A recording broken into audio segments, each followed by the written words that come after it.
Welcome to Spotlight. I'm Joshua Leo. And I'm Liz Waid. Spotlight uses a special English method of broadcasting. It is easier for people to understand no matter where in the world they live.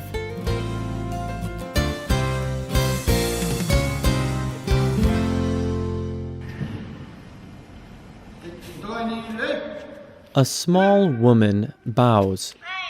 She stands opposite a man. He is much larger than she is. They both stand on a large square mat. The woman wears a white shirt and white trousers. She has a red belt around her waist. The man steps towards her and holds her wrist.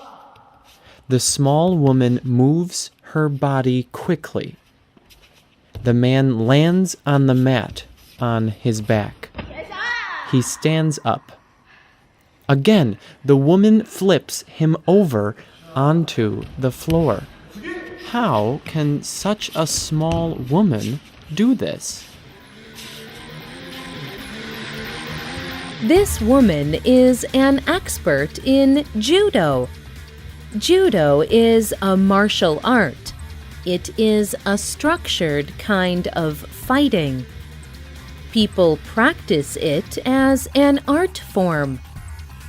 This little woman is one of the most famous judo experts. She is a sensei, a master teacher. Today's spotlight is on Sensei Keiko Fukuda. Judo began in Japan. It is a combat sport. Two people usually compete against each other. They take turns attacking and defending. But in judo, people do not use violence to win. Judo is based on giving respect and strength to everyone. Experts in judo train for many years to learn skills. They use special moves to throw each other to the ground. And they also have to learn how to fall without getting hurt. Keiko Fukuda's family was very important in martial arts. Her grandfather taught a different sport called jiu-jitsu. One of his students was a man named Jigoro Kano. In 1882, Kano created a new form of martial art. He named it judo. This means the gentle way in Japanese.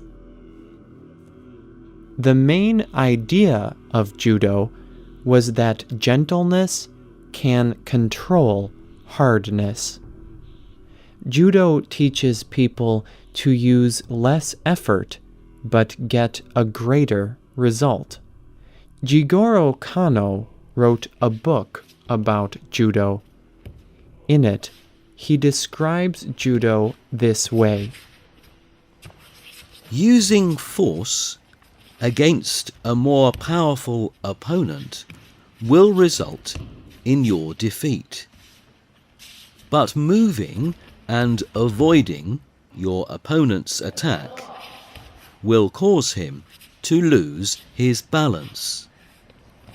Then his power will be reduced, and you will defeat him.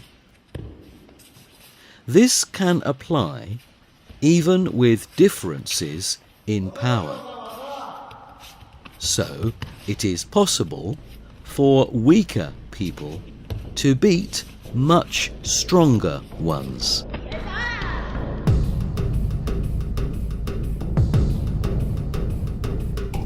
Being good at judo depends on skill and training. A person's size is not important. This was very good for Keiko Fukuda. She was only 125 centimeters tall, and she only weighed about 45 kilograms. But she became the most famous female judo expert ever. Fukuda began her judo training in 1934. At that time, Jigoro Kano started a new judo school for women. Fukuda explained what happened in the documentary film Mrs. Judo. I was 21 years old at this time. Master Kano said to me, "We have a new women's judo section.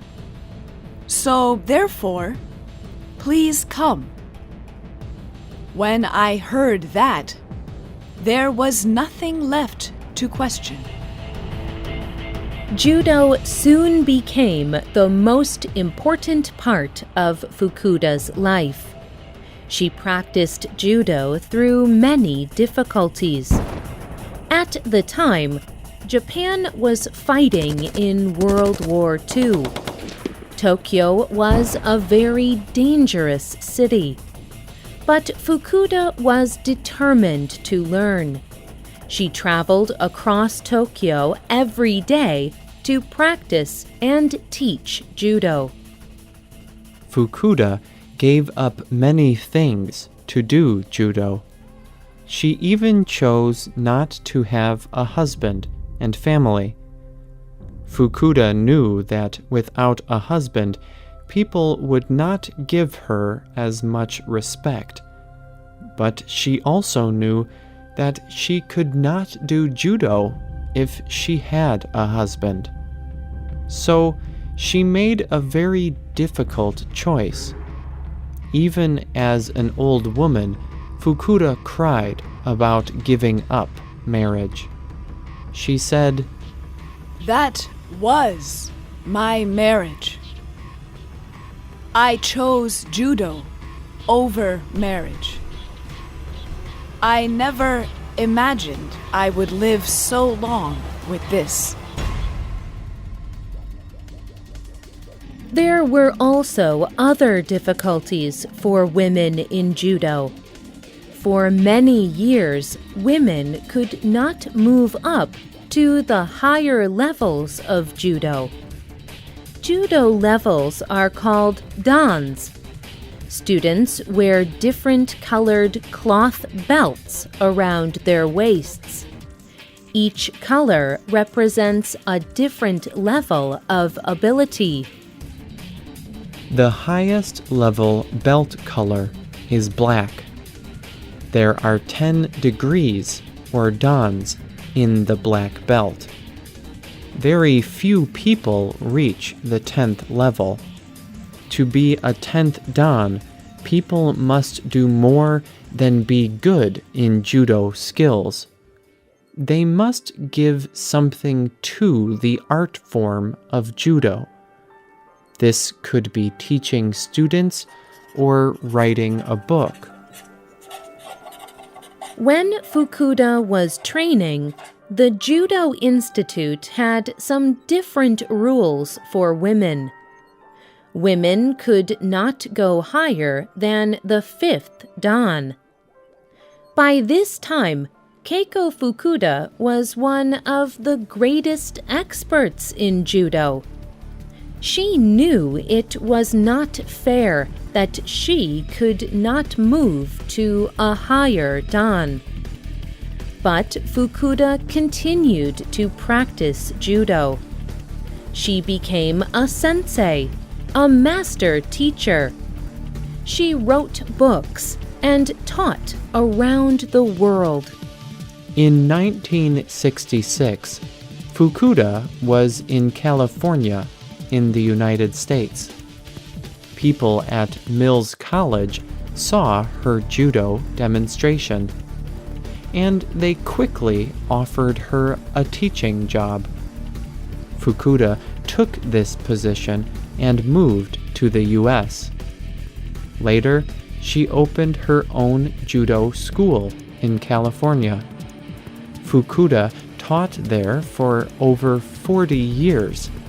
She encouraged people who did judo. She especially inspired young women. Fukuda also continued to travel around the world. She did this even when she grew older. In the film Mrs. Judo, Fukuda told this story. I went to France to teach judo. People gathered from all over the country. But I heard they were not sure about what an 80-year-old woman could offer.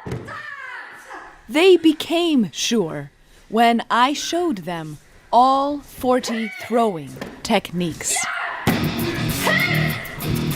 Sensei Fukuda also led a movement for women in judo. They wanted to be able to reach the higher dans. In 1974, the Judo Institute changed the rules.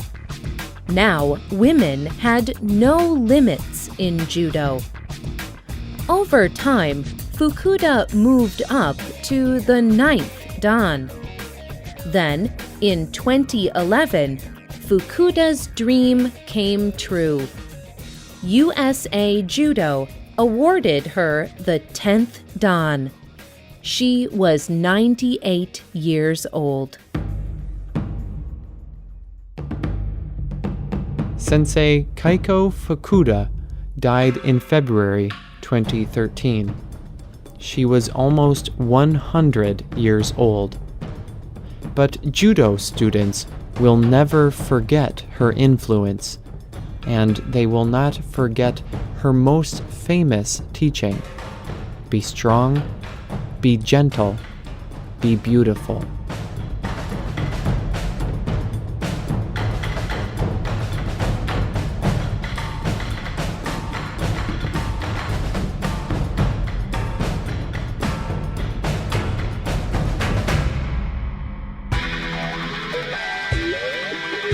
The writer of this program was Rena Dam. The producer was Nick Manjules. The voices you heard were from the United States and the United Kingdom.